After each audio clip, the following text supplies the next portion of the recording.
I just wanted to point this out to a few people, Cory, particularly. These people who love saying ban this, ban that. OK, great. Where's your $700 billion solution to the federal budget? Because let's get rid of fossil fuels, let's get rid of petrol cars, let's ban smoking. Well, I just showed you the numbers. $700 billion goes goodbye immediately.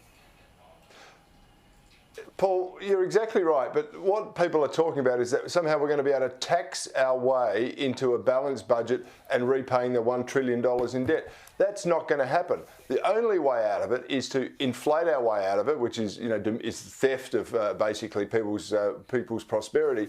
Or secondly, the government has to cut its spending. And the problem is they won't, because everyone's a winner in Labor except those who actually go out and earn money themselves. Everyone's on the drip from some sort of green scheme or some welfare scheme. They're finding victims everywhere they've got to throw money at all the time.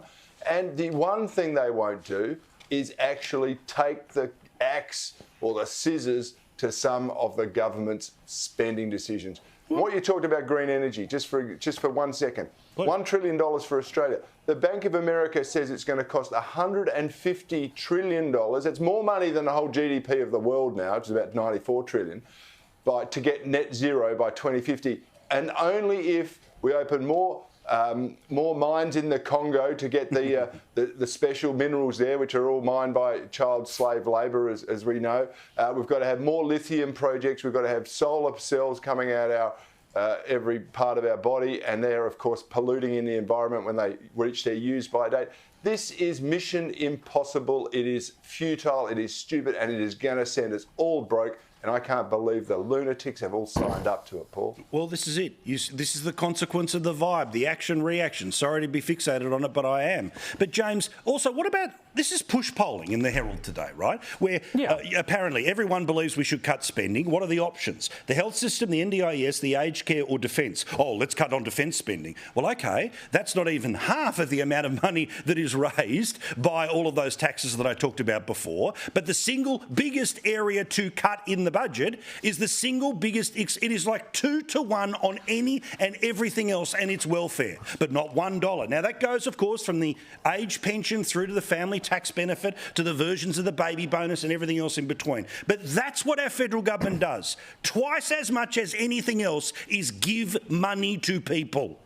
But, Paul, what is that all about? It is about dependency. Correct. You make people dependent on you, and then they have to do what? Well, they have to vote for you. Correct. And what is happening right now with these green schemes, which are raising power prices 25% the first 6 months of this year, 35% next year, God knows how much the year afterwards, and which will have shortages, which we know are happening, which we know are going to come, because every expert, and this is a government that says that they take the expert advice, says we are not building enough of this other stuff to replace all the stuff that's coming offline, so there will be shortages.